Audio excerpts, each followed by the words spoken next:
Hello, dear viewers, and welcome to another episode of Chris's Knits. My name is Miss Chris, and I am a teacher here in Japan, at an international school. I also do knitting and crochet on the side. This is something that I enjoy doing. And I also enjoy teaching and sharing information. So today, I was thinking let's try something a little bit different. Today, I will tell you a story. A Japanese story. And I think we should start, well, where all stories start, with the creation. If this interests you, stick around and see what you think. I'm going to be crocheting while I tell the story, but we'll see if that's something that you guys like or not. All right, let's start this story off by talking about what I'm making, because I'm a maker. So what am I making? I am making a shirt.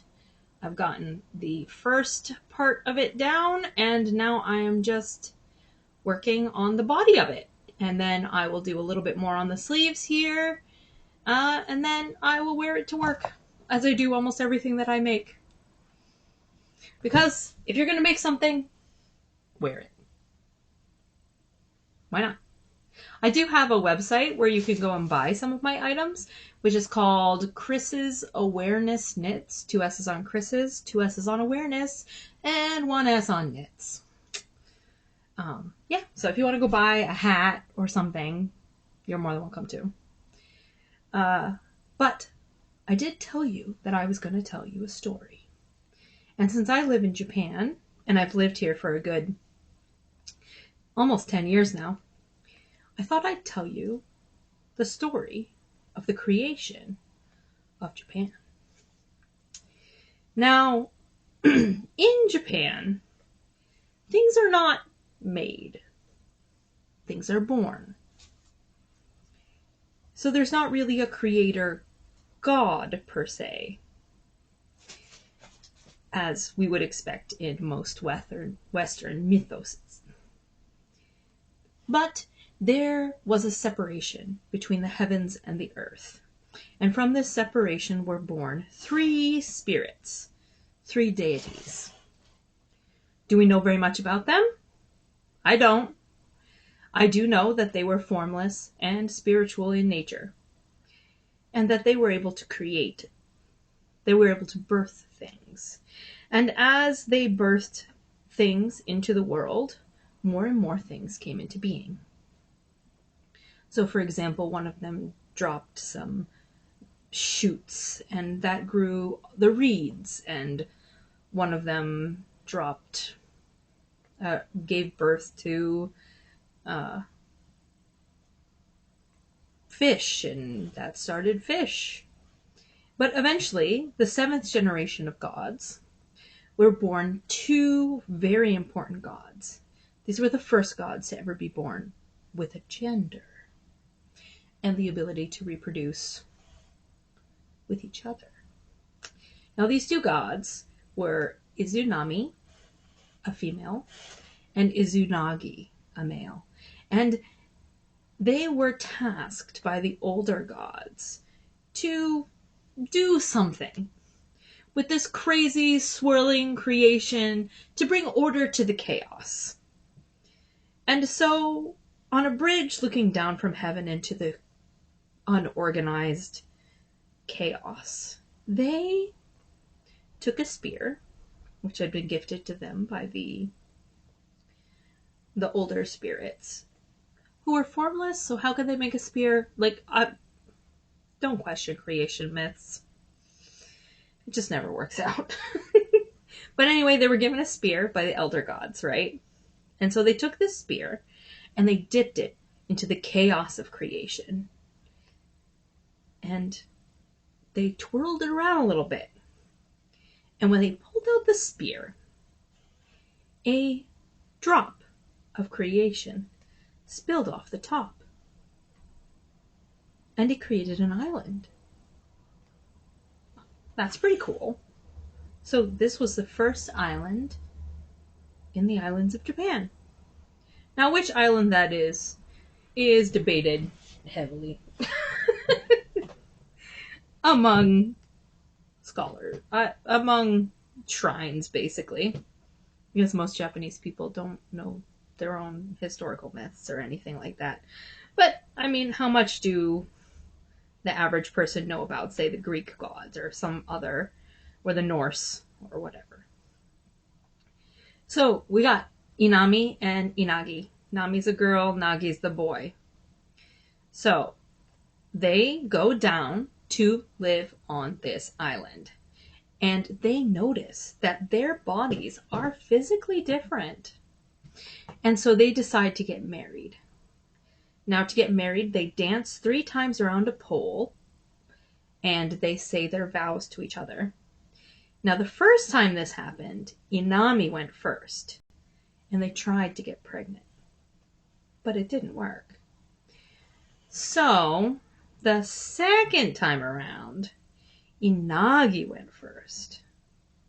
The man has to go first and say the vows, I guess. Or is it the other way around? Who knows? Depends on the myth you read. One of them had to go first, but it wasn't the one that went first the first time. Whatever. Anyway. So eventually, they married, and they gave birth to quite a few deities, and they gave birth to the other islands of Japan.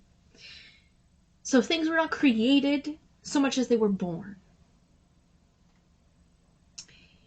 And so Inami had given birth to quite a few gods at this point. And she, or deities, whatever you want to call them, they're not gods in the same way that the Western gods are gods. But she had given birth to gods for mountains, she had given birth to gods for lakes, she had given birth to gods of soil and rocks and trees and rivers, and very Pocahontas-y. But as she gave birth to the fire god, it didn't go so well. He turned out to be a bit fiery and did a little bit of damage on his way out. And so Inami died and was transported to the realm of death. No other point was this realm mentioned at all in any of the research before this point. So Inami dies. Inagi misses her terribly. And so he decides to go to the realm of the dead in order to get his beloved back. And she's there, but she has eaten some meat. And as we know from multiple mythos at this point, if you eat anything in the realm of the dead, you ain't going nowhere. Fairies don't eat their food. Hades don't eat his food. Don't eat any food in the realm of the dead. Just don't do it. You're going to have to stay there. So she went to someone, I guess, in order to ask to be released. And she said to Inagi, "Don't look at me. Just don't look at me." And, so she went to go talk to these deities or whoever was in control of the land of the dead at the time. I wasn't able to find that information. I only did a cursory search and also through, living here and picking up stuff. So she took a long time to go talk to these whoever they were. And Inagi got impatient and he decided to go look for her. And so he went further into the realm of the dead and he saw her, a rotting, disgusting corpse of his wife, reanimated. He didn't react well. He ran like a chicken. He just took off. And he ran all the way out of the realm of the dead. And Inami was like, "What? Come back here, you chicken." And so she chased him. So what did he do? He put a big old boulder in the way. So she couldn't chase him anymore. She couldn't get out. One of the goddesses that created everything. She's not allowed out anymore because he thought she was gross. Well, I say bullpucky. Anyway. So he declared that the realm of the dead was a horrible realm and that it was disgusting. So he decided to wash his face and his hands and everything. And from his eye was born, from one eye was born the sun goddess, Amaterasu, and from the other eye was born the moon goddess, Tsukiyomi. And then somehow, there's debate, was born the god of the sea, Susanoo. And now from this point on, Inagi's kind of rocking by himself. And he just kind of not so about it. Kind of depressed, lacking a wife, thinking about her as a melty zombie type thing. His kids are not really helping because they're having all their own drama. But that's the creation myth of the Japanese people. They came and were born from these two deities. The mountains, the trees, everything that exists within Japan was created and born through Izunagi and Izunami. Which I think pretty interesting. But I like stories. And I thought that was a pretty interesting one. Especially the parallels that you can draw between mythoses. Like, you can't eat stuff from the realm of the dead anywhere. That's a weird one. How did that one get passed around? I suppose the world will never know.